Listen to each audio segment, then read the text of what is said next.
जय माइकी, जय माँ मेलोडी आप सभी को। आज हम बात करने वाले हैं साधना के विषय में, साधना के नियम के बारे में कि कोई भी साधना करने से पहले हमें किस किस बात का विशेष रूप से ध्यान रखना चाहिए। लेकिन इससे पहले हम समझेंगे कि साधना क्या है, साधना का मीनिंग क्या है। साधना का जो फर्स्ट मीनिंग निकल के आता है वो निकल के आता है डिसिप्लिन और संयम, पेशेंस।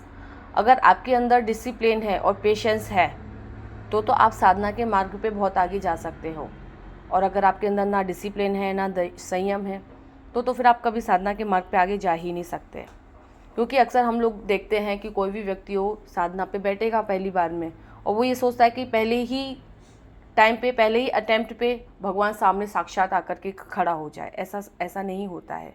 भगवान भी बहुत परीक्षा लेता है। बहुत से लोग होते हैं जिनकी पहले ही टाइम पे कहीं ना कहीं कोई भी ना कोई शक्ति का उनको प्रमाण मिल जाता है। लेकिन ऐसा भी होता है कि लोगों को कई बार एक ही साधना रिपीट करनी पड़ती है, तब जाके शक्ति आकर के प्रमाण देती है।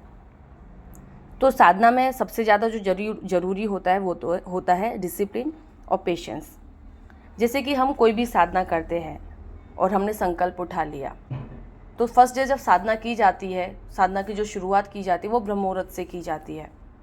तो ब्रह्म मुहूर्त में जब भी हम संकल्प उठाते हैं, अपने आप को वचनबद्ध करते हैं, तो उसमें हम जो सबसे पहले अपने आप को वचनबद्ध करते हैं उसमें हम अपने आप को समय और जाप का ही हम लोग संकल्प उठाते हैं कि इस समय में इतने जाप हम करेंगे।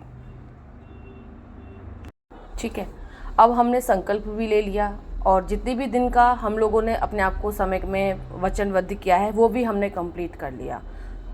उसके बाद लोग अक्सर क्या करते हैं कि दशांश हवन कर देंगे और समझते हैं कि हमारा जो संकल्प है वो कंप्लीट हो गया। ऐसा नहीं होता है। जब हम जाप करते हैं तो कहीं ना कहीं हमसे मंत्र में भी गलती हो जाती है। कभी कभी कुछ जाप करते करते मोतियों में भी गलती हो जाती है। तो उसके बाद में अपने को क्या करना पड़ता है, मानो हमने कि एक दिन में एक टाइम में 11 माला का हमने संकल्प उठाया और वो 11 माला हमने कर ली, तो उसके बाद में हमको 5 या 11 माला का जाप नामा भी करना पड़ता है। माफ़ी नामा भी करना पड़ता है, माफ़ी के लिए कि अगर हमसे कोई भी त्रुटि हो गई है या मंत्र में कोई भी त्रुटि हो गई है तो वो उसको कवर करने के लिए हमको लास्ट में 5 माला या 11 माला अपने इच्छा उस अनुसार करना होता है। ठीक है, तो अब ये रहा साधना के विषय में। अब हम बात करते हैं शारीरिक स्वच्छता के बारे में। हमें साधना के समय विशेष रूप से अपने शारीरिक स्वच्छता का ध्यान रखना चाहिए। ब्रह्मचर्य का पूर्ण रूप से पालन करना चाहिए।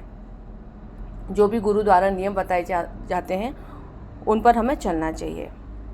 अब हम बात करते हैं अपने शिविर के बारे में। मैंने पहले भी शिविर लगाए हैं लेकिन कभी अनाउंसमेंट नहीं दिया है, तो मैं आप सभी को बताना चाहती हूँ। कोई भी व्यक्ति अगर साधना करना चाहता है या किसी भी प्रकार के तंत्र से परेशान है या नेगेटिव एनर्जी से परेशान है या सवारी लेना चाहता है, जनवरी में मेरा शिविर है। डेट में अभी नहीं अनाउंसमेंट करूँगी, वो मैं आने वाले समय में बता दूँगी। तो कोई भी आना चाहता है शिविर में वो आ सकता है। फ्री ऑफ कॉस्ट शिविर है, किसी भी प्रकार का कोई चार्ज नहीं है। रहना खाना आपको अपने हिसाब से पड़ेगा। गुरु दीक्षा आपको फ्री ऑफ कॉस्ट दी जाएगी। किसी भी प्रकार का कोई आपसे 1 रुपया नहीं लिया जाएगा। तो जो भी कोई भी व्यक्ति साधना करना चाहता है, तंत्र से परेशान है, नेगेटिव एनर्जी से परेशान है या किसी भी प्रकार की कोई परेशानी है, वो आकर के शिविर ज्वाइन कर सकते हैं। बाकी आगे हम साधना के विषय पर बात करेंगे। जय माइकी, जय माँ मेलोडी।